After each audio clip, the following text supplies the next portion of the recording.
જીવનમાં એક સાચી રાહ, સાચી દિશા, સાચો માર્ગ બતાવવા વાળી કોઈ માતા, કોઈ ગુરુ, કોઈ તમને જીવનમાં એવું લાગતું હોય કોઈ એમને મળ્યું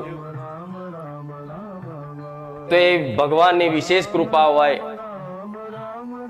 પણ એ ભગવાનની વિશેષ કૃપામાં તે તમે અત્યાર સુધી જ્યાં જ્યાં મંદિરો, જ્યાં જ્યાં ધામે ફર્યા છો, કોઈએ ચામુંડા ચોટીલા માતાએ કે પાવાગઢ મહાકાળી માતાએ કે અંબાજી કે ડાકોર કે દ્વારકા કે સોમનાથ, કોઈ પણ જગ્યાએ તમે દર્શનની ભાવનાથી હેતુથી કદાચ ગયા હશો, કોઈ મંદિરે રવિવાર ભર્યા હશે, પણ એ બધા દર્શન તમારા ક્યારે એડે ગયા?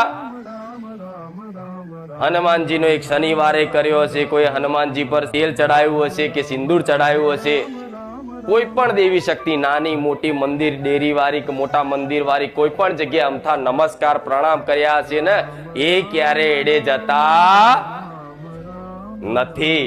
આ વાતનો વિશ્વાસ દરેક રાખજો.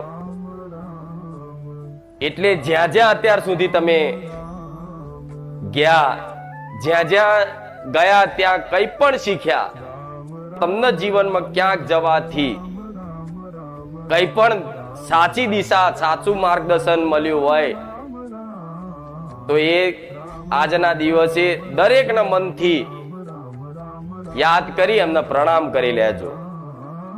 સૌ પ્રથમ જો કદાચ તમારો આ ધરતી પર જન્મ થયો છે ને, તો સૌ પ્રથમ તમને કોઈ શિક્ષા આલવા વાળા હશે ને તો તમારા માતા પિતા.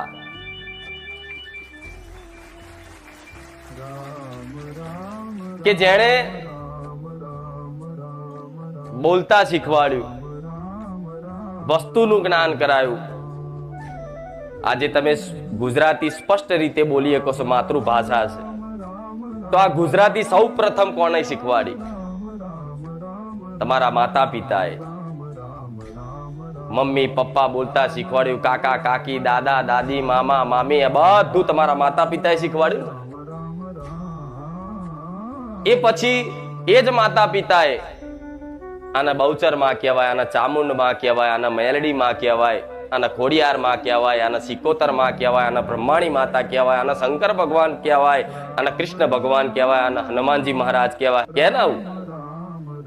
તો આ બધું જ તમને નાનપણથી જ 5 વર્ષની ઉંમરના તમે થયા હશો એ પહેલા આ બધું જ જ્ઞાન તમને તમારા માતા